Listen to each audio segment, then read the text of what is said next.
Gil is the first pitcher in Yankees history with 80-plus strikeouts, a sub 1.85 ERA in his first 12 games of a season. The only other guy I could picture doing that on the Yankee team is Gerrit Cole.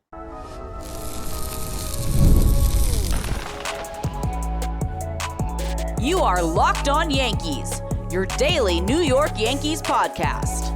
Part of the Locked On Podcast Network, your team every day. Welcome to Locked On Yankees, which is part of the Locked On Podcast Network, your team every day. Thank you for making us your first listen every day. I'm one of your hosts, Stacey Gotsoulias. Today's episode is brought to you by FanDuel. Make every moment more. Right now, new customers get $150 in bonus bets with any winning $5 bet. That's $150 with any winning $5 bet. Visit FanDuel.com/LockedOn to get started. With me, as always, is my co-host, Brian McKeon. Brian. Another win. It's getting old, right? They just keep winning games. It never gets old. No, it's it's fun watching these guys. It really is. It's not a chore. Mm-hmm. It's a good thing because some fan bases, I can't imagine how they sit through games night after night. Before we get started, don't forget, subscribe to the podcast on whichever podcasting platform you prefer. Subscribe to our channel on YouTube, like our videos, hit the bell so you're notified when our videos go live. Coming up on today's show, we preview Game 2 against the Twins. We have Gerrit Cole update. He pitched in Somerset on Tuesday night. We'll let you know how that went. What kind of Yankee fan are you? We're going to find this out. It's kind of interesting. But first, Yankees win their 6th in a row. I think the storyline here is Gil. Again, I mean, it's a storyline once a week on our show. But again, he was unbelievably dominant. And you're starting to see, they mentioned this in the broadcast, and I think it's very good observation by Michael Kay. He's pitching with a lot of confidence now. Like he knows he's good, right? And like he's not pitching like a rookie who's got a little confidence issue. He doesn't know if he's pitching with a lot of confidence. Like he knows he's going to get you out. He knows you have no chance when you get up there, and that's a really valuable thing. He looks like a true ace, and he has ace stuff, right? Like his stuff is that level good. And again, the Twins are a good team. I know the Yankees always make the Twins look bad, but the Twins are a good baseball team. So I don't know how you can. It didn't feel necessarily special, this win. It didn't feel like they necessarily did anything that was like, wow, the guy. I mean, Stanton's home run was a bomb, but like there weren't crazy things happening in this game, like where they just overpowered the Twins. It was just a win, and like that's what they do though. They just go out there and you got to collect these games, right? And they just go out there and they collect wins and they keep winning and winning and winning, and all of a sudden you turn around and they got 100 wins. It's remarkable. It really is. Yeah. So Gil went 6 innings, gave up 1 hit. The Twins were 1 for 18 against him. 0 runs, 3 walks, 6 strikeouts. He only threw 88 pitches. His ERA is down to 1.82. He might start the All-Star game. It's like possible. Legitimately. I mean, he's going to have to do this through June. Yeah, and the only one ahead of him in ERA, I believe, is Lugo for Kansas City. I think he's in the 1.7s, if I'm not mistaken. Are they really going to have Seth? Is Seth Lugo really going to start? You never know. I mean, he's having an incredible year, too. So this was interesting. Katie Sharp posted this on Twitter. Gil is the first pitcher in Yankees history with 80-plus strikeouts, a sub 1.85 ERA in his first 12 games of a season. The only other guy I could picture doing that on the Yankee team is Gerrit Cole. Yeah. Which would be like a normal Gerrit Cole start to a year. It's crazy to me that the Yankees don't have other guys. Like David Wells never did this to start a year. Right. That never happened. Like to start it. Like it's crazy to think about. Like even Roger Clemens in that insane year that he had. Yeah. That never, like there was not once that he did. It's crazy to think about. It highlights how good he's actually been. It's crazy how good he's been. So David Lennon of Newsday said that there's no hard innings limit for Gil, but the Yankees are studying pitch metrics and recovery data to keep an eye on him for any kind of red flags, just because his workload has taken a big uptick this season. And just because he's coming back from Tommy John, they just want to make sure that they're not going to work him into the ground. Again, most of these guys come back though, like stronger from Tommy John than they did when they had it. So there's that option too, but also like my honest feeling towards that, and it's probably not the right way to look at it because there is metrics to it that say more than I know, obviously. But the way I look at it, and I feel like the way you look at it too, is like, great.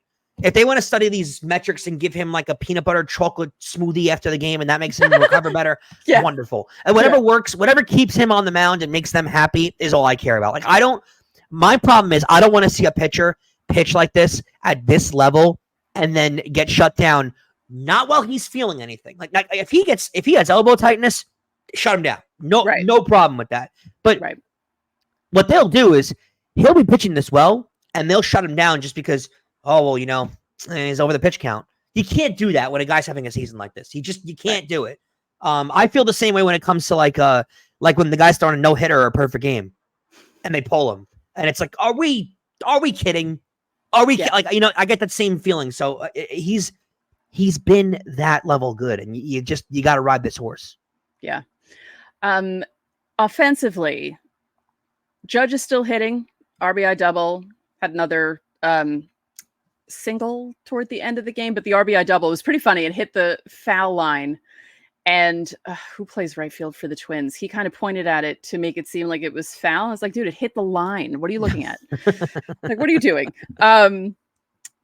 Torres started off the scoring with the home run that was overturned and called a home run. And then Stanton, my God. It was an absolute nuke. I mean, he abused the baseball. Like, if it didn't have such a high arc to it, it would have went 900 feet. It would have been at least 500. I mean, that ball was hit so hard. It was insane.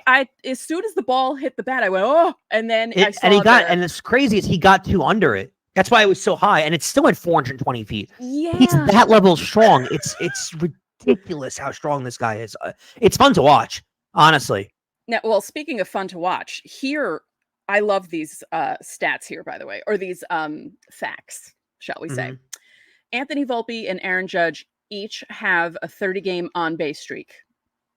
Last teammates in Major League Baseball to do that together, Rafael Furcal and Andrew Jones, way back in 2003. Wow. The last pair of Yankees to do it, Charlie Keller and Red Rolfe in 1939, but also Keller did it with Joe DiMaggio, but it was earlier in the season. Wow. I mean, that's impressive to begin with. The fact that Anthony Volpe is the one doing it is what makes me so happy, though. Yeah. Like the young kid that's like, I mean, he's become a different player this year. I mean, it's getting hidden behind like the Soto being so good and Judge's season and everything. But Volpe needs a lot of praise for how he's played. And I got to be honest with you, too. Another guy who's not getting the praise deserves it, Giancarlo Stanton. Yeah. I mean, he's been incredible. Like he's been so good. He's hitting like 250. He's got like 18 homers now. Like he's been great. And he's not going to get any credit for it because Yankee fans don't, like him for whatever reason. But he deserves more praise than he's getting, honestly. Okay. Well, Stanton only has 15 home runs. Feels like 18. But here's the stat. So Judge has 21, Soto has 17, Stanton has 15. First time in Yankees history that 3 teammates have 15 or more home runs through the first 62 games of a season. I couldn't believe that one either. I was thinking though, I couldn't believe it like Teixeira, A-Rod, and Cano. Right. That they didn't do that. Or but like Giambi, Matsui, Sheffield, something like that. Yeah. But also, when I thought about the Teixeira one, Teixeira started off every year slow. Right. He started up every year slow. So again, it does make sense. But they were all on pace for 40 home runs. Yeah. You could have 3 40 home run guys, and Judge is on pace for 60. Nuts. It's absolutely insane. Oh, and some fun stuff because we have a little time left in segment 1. A few of Juan Soto's teammates were wearing the basketball jersey that they're giving away tonight on Wednesday during batting practice. Obviously, they were wearing their Navy warm-up long sleeve shirts underneath. Yeah. They weren't walking around with their guns out, although I wish some of them would, like Stanton. But I thought that was cool. And the other thing, I've been noticing this lately with a lot of different sports. They take pictures of the guys when they're coming in. They do kind of like a fashion show kind of thing. Because I know the ladies in the WNBA do it. Although they really show out when they show up to games, But what's so weird about the WNBA and the NBA does it too. Mm-hmm. They play 82 games and they're dressed like they're going to prom. Right. It's like, they're wearing like full head to toe designer outfits. I'm like, if you were a pro athlete, like if I were, I would show up in like jeans and a t-shirt and like a hoodie. Like I wouldn't why am I? What these girls are? Caitlin Clark was wearing like a $2,000 Gucci suit yesterday. Mm-hmm. Like I was like, why? It's a basketball game. Like what? Well, but the pro athletes are the ones who have the nerve to go, oh, I don't pay attention to the cameras and the social media. Stop. Then no one would. Then you would show up in sweatpants. Yeah, Marcus Stroman was like Oh, he strutting. loves it. Yeah. Yeah, he loves it a lot. And I mean, he's wearing jeans and a shirt, but it was like a done-up shirt and done-up Yeah, and I'm jeans. sure the jeans are like $2,000 Yeah, jeans right, too, and a designer bag that he was holding. Yeah, And yeah. I always yeah. focus on their sneakers. Oh Because yeah. like sport athletes are crazy on sneakers, and I love sneakers too. And I mean, these guys are wearing like Jordans that you can't find in the stores. Like they're like the $1,000 pair of shoes. Like it's so cool. I mean, pro athletes. I love though. You know what's cool too when they walk in and they hold the sign up of like a random question for them to answer. Oh I love yes, seeing and that then kind of stuff too. yeah, all the stuff that they do in spring training that they play throughout the year. Yeah, Some of it is so funny, and I think I've said this before, but I think that Luke Weaver might be my favorite Yankee right now, just because he is the absolutely awkwardness, hilarious. the Oh, awkwardness of like Ian Hamilton. Like yeah. Speaking of Weaver, he struck out Carlos Correa, and Carlos Correa yeah. struck out 4 times in a game for the first time ever So against if you the still Yankees hate on those Tuesday Astros night. teams, let that let it make you feel a little good for it. Because Michael Kay literally said Carlos Correa has never struck out more than 3 times in a game, and then Luke Weaver struck him out, and he goes, "There you go, I jinxed him." Yeah, it was great. Yeah. Great. Okay, don't forget, subscribe to the channel, hit the like button on our videos, hit the notification bell so you know when our videos go up. Also, reply to the pinned comment, which I've been good about and remembering to put up on our videos Monday through Thursday. If you want your questions answered for Fan Mail Friday, we do it every week. Or you can join the Locked On Yankees Insiders Club. The link is in the description. You'll get texts from us. I texted out all the stuff about Cole on Tuesday. There's a 14-day free trial. It's a lot of fun. And speaking of that, coming up, a Gerrit Cole update from Somerset. And what kind of Yankee fan are you?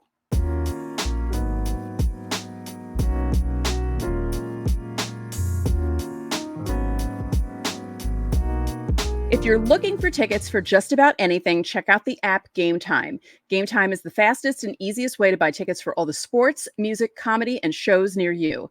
The Yankees are playing the Dodgers this weekend, and Game Time has deals on tickets right up to moments before your event starts and even an hour after it starts. It's the place to find last-minute seats, so if you decide to go to Yankee Stadium and it's already 7:15 and it's a 7:05 start, you can still get tickets. You can also find exclusive flash deals and sponsored deals on tickets for concerts, comedy, theater, and more. Take the guesswork out of buying tickets with Game Time. Download the app today and get $20 off your first purchase with code LOCKEDONMLB. Terms apply. That's code LOCKEDONMLB for $20 off. Download the Game Time app today. Last minute tickets, lowest price, guaranteed.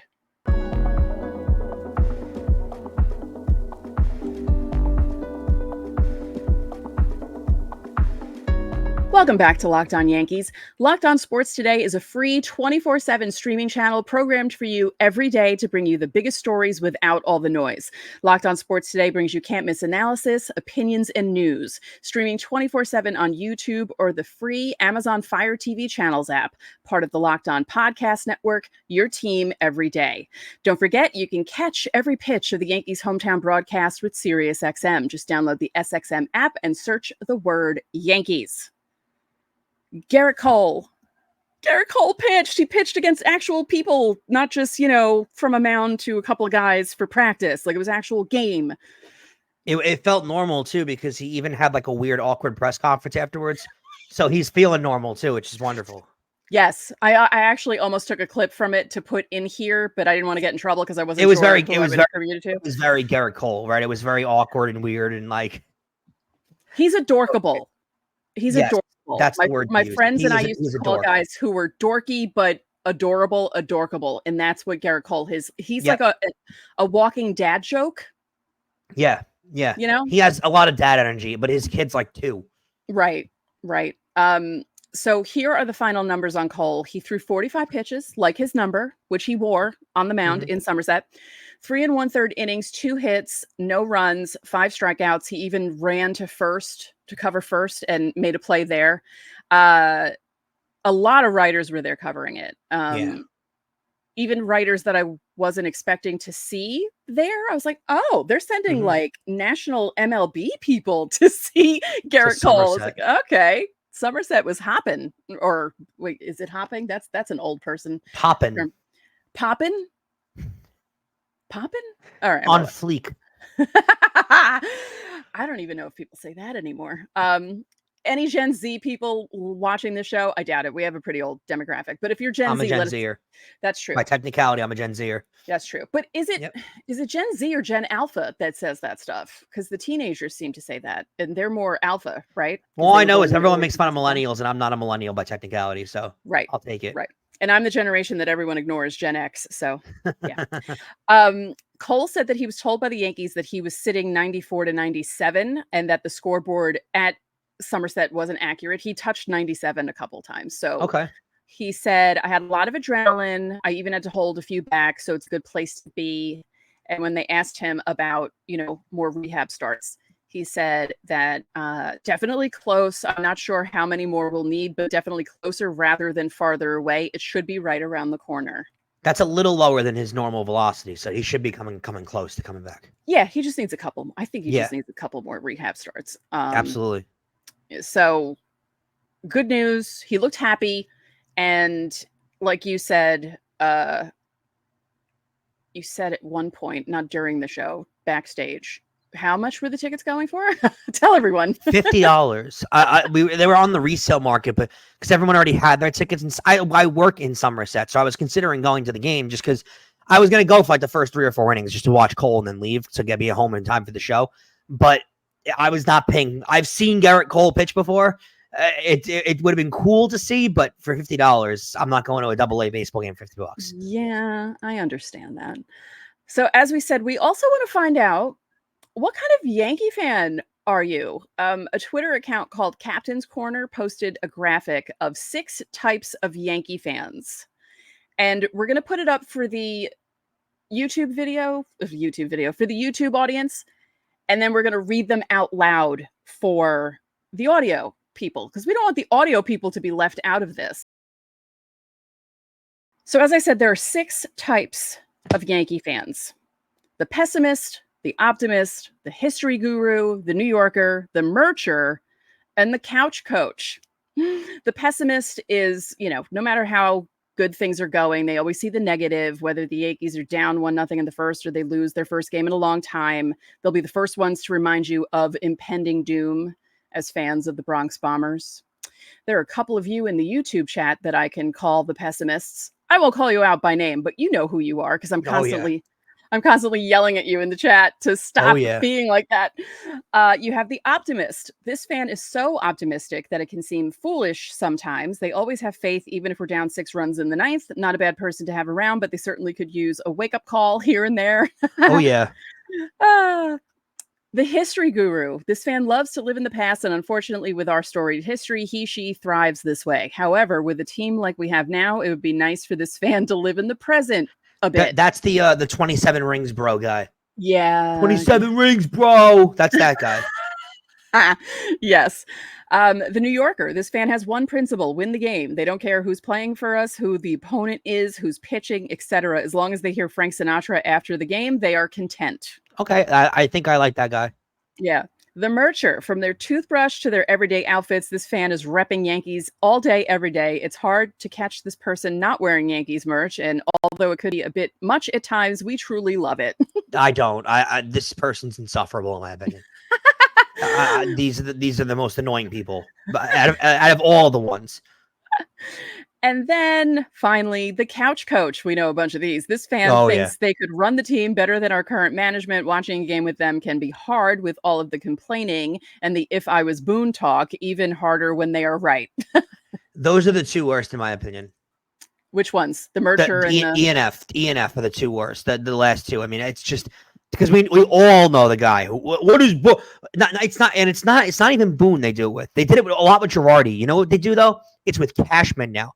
Why would he get that guy? If I was Cashman, I would have signed Yamamoto, traded for Ohtani and Trout 2 years ago, and just all I would have done was give him Trent Grisham, and it would like that guy.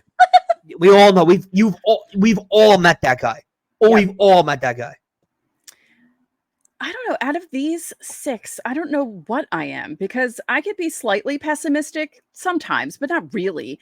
I can also be optimistic, but not to the point where they're down 6 runs and I think they're going to score. But my dad was he was really even keeled. We were at a game Game 5 against Oakland in 2001. I watched them clinch that division series. And That's it was awesome. the one time that I saw a playoff clinching game with my dad. So that holds a special memory for me.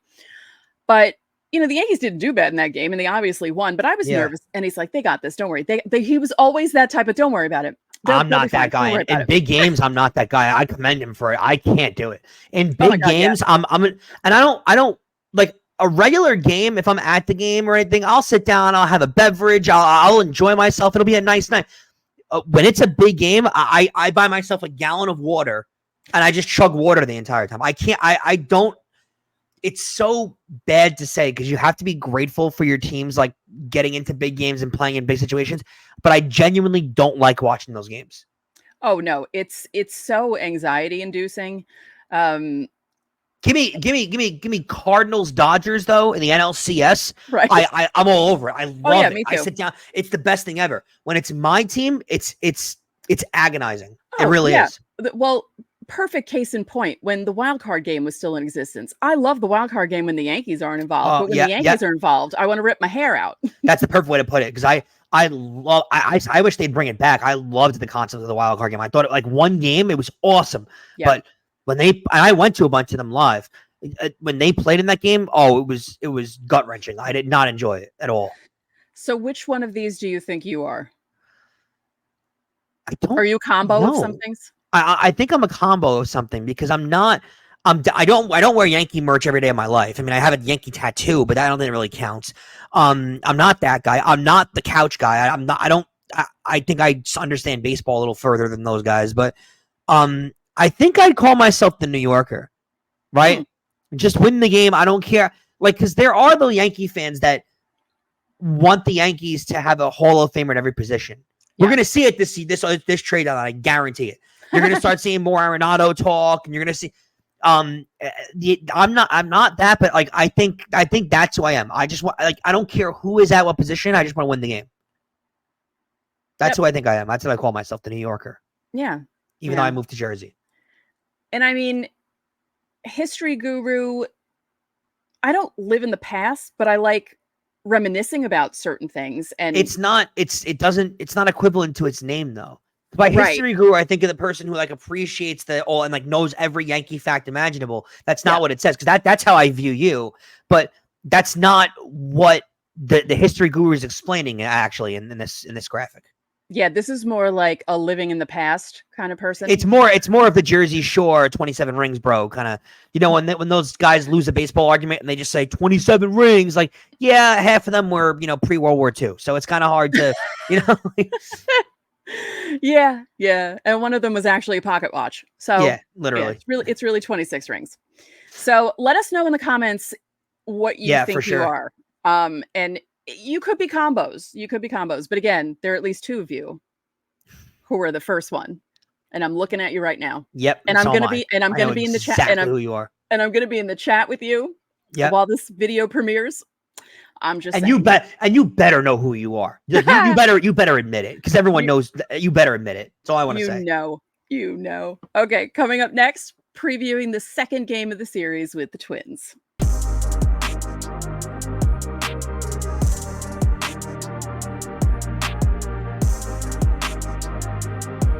It's winner take all time in the NBA and NHL, and FanDuel's giving you a shot to bring home a big win of your own. Right now, new customers get $150 in bonus bets with any winning $5 bet.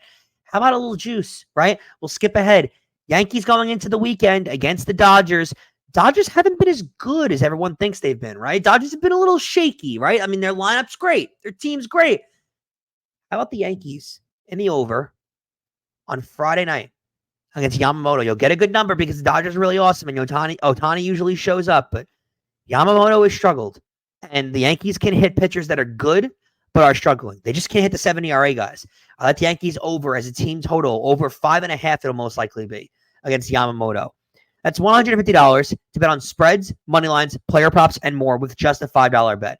You got to visit FanDuel.com/locked-on to make every playoff shot count. FanDuel, America's #1 sportsbook.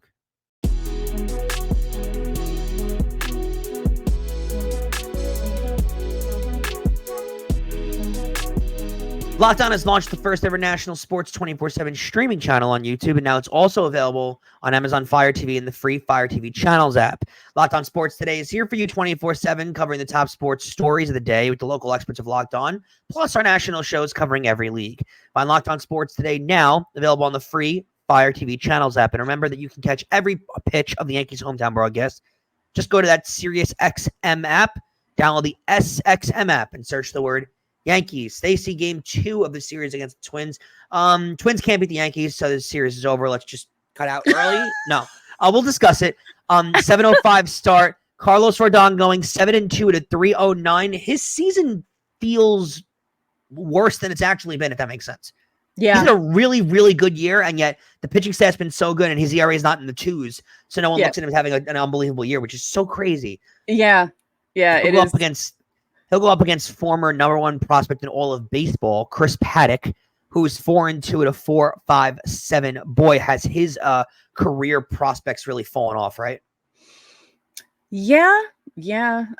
That's pretty bloated of an ERA. And for a guy that apparently that was literally the top prospect in all of baseball for a while when the Padres called him up, and I mean he's just not that guy anymore. It's kind of sad to see. But the Yankees hit him really well in the last time they played him, so we'll see if they can do it again. It's weird to say, though, because the Yankees do have Minnesota's number, but it's so weird. They beat Minnesota every time they play, and Minnesota's not a bad team. Like, they're really not. When they swept them in Minnesota had won their previous 17 out of 20. It's so weird. Yeah, and it's not like Minnesota's roster doesn't change, so it's not like it's like the same group of. It's not like it's a '90s thing where it's the same group of players every year, and like now it's in their heads. They change the roster every year essentially, so it can't be that. I don't know what it is. It's so weird though. They can't sniff the Yankees ever. Well, it's funny because last year was the first time they had won a season series since 2002, and I just chalk it up to it was just an off year for the Yankees, obviously, because they finished 82 and 80. So clearly it was just a blip because the Yankees are back to their beating up on the Twins ways. It's really unbelievable. And now I kind of understand, because at first I was always like, why are Twins fans so rude about the Yankees? And then I realized, oh, yeah, well, they always beat them.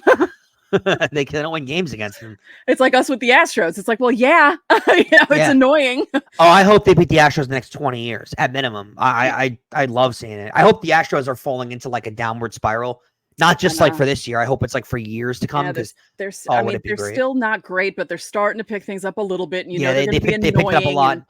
They'll make the playoffs. You just know it. Yeah, annoying. Now, you spoke about the Dodgers during the ad read.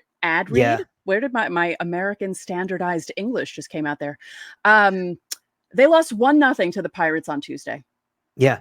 They're struggling. Like, it's that simple. Like, their lineup isn't hitting as well, even though Ohtani and Betts are like the 2 MVP candidates. Their pitching has not been great. It's been good. It's not been great. Like, Glasnow's been good. They haven't had Kershaw yet. Yamamoto's got like a 3.8 ERA. Hasn't been that good. So this is the most exciting series of the year for me. I cannot wait to watch this series. Yeah, seriously. Yeah. It's and it's all night games, right? Because it's and they're all nationally televised. Yep. Yeah, which means Monday show. Well, no, it won't be late because it starts 7, right? Because the ESPN games don't start at 8 anymore. 20 years ago they did. Yeah. And I always had Sunday night games, and it was the worst thing ever. Even when I lived in the city, even when I lived 2.1 miles away from the stadium, and I was still getting home after Yankee Red Sox games on Sunday nights at 2:30 in the morning. Those were the worst. Those were the absolute worst. The Yankee Red Sox, because they would go on forever, those games. Literally. Yeah, we got a 7:00 start on ESPN. One night I got home, I called my boss I left her a voicemail, and I said, look, I might be late. I don't know if I'm going to be, but I'm just letting you know, because she knew they knew that I had tickets. One time I came home from a Sunday night game in Stanton when I was living in Staten Island. I didn't get home this was a playoff game. I didn't get home till 3 because I'd missed the 2:00 ferry. And I called her up while I was sitting watching guys fishing on New York Harbor at like 2:30 in the morning. And I said, I'm still waiting for a ferry and I might be late. Let me just tell you, I got into work at 9:15. And she goes, when you said late, I thought you were meaning noon. She's like, I didn't think it was only going to be 15 minutes. Good for you. I would not do that. Yeah. I don't miss those Sunday night ESPN games. They were just, it was torture because it started late. They lasted a really long time, and it was just annoying. Now, the Yankees did pretty well, though. I had a pretty good record, Yankee Red Sox games, though, those Yankee Red Sox games would go, it was a 4-hour minimum game every time. Yeah. And, the Yankees and Orioles used to play really long games in the 90s, too. Like, just, their games were always like 4.5 hours long. I think the Yankees and Orioles, up to a point, had the longest 9-inning game ever. It was like 450, something like that. We're long beyond that. Now every baseball game is like 2:30 now. Yeah. Just amazing. I mean, I hated the Yankee Red Sox games, but I kind of miss that just because I miss being 20 years younger. Yeah. Brian's like, I was like in second grade 20 years ago. I'm like, yeah, I was about to turn 30. Cool. Very cool. So yeah, if you're watching the show for the first time, I'm turning 50 in August. I'm turning 27 in a month. Yeah. My claim to fame. I'm the only person in my immediate family that was not born during a Yankees World Series year. My dad was born in 1941. My mom was born in 1947. My brother was born in 1978. And I was born when they played in Shea because they were renovating Yankee Stadium. I was born in the only non-World Series year of the dynasty. I was born in 97. Right. Oh God, I can tell you right now, I broke a TV remote when the last out was made against Cleveland. I literally threw it across my dorm room because it was my super duper senior year in Oswego. It took me a little while to get out of college, and I chucked it across the room, and it shattered, flying into my refrigerator. So totally worth it. Fun times. One more time, you can join the Locked On Yankees Insiders Club. There's a link in the description under our YouTube videos and a 14-day free trial. You get text from us. You can text us questions or text us game reactions. Those are always fun. I like seeing those in the inbox. Or you can leave your questions under our pinned comment below our YouTube videos Monday through Thursday to get your questions answered for Fan Mail Friday. We do it every week. It's a lot of fun. If you're an insider, you get top priority, but we'll still answer your questions on YouTube. And remember, you can catch every pitch of the Yankees hometown broadcast with SiriusXM. Just download the SXM app and search the word Yankees. So that'll do it for this edition of Locked On Yankees. I'm Stacey Gotsoulias. And I'm Brian McKeon. We'll see you guys tomorrow.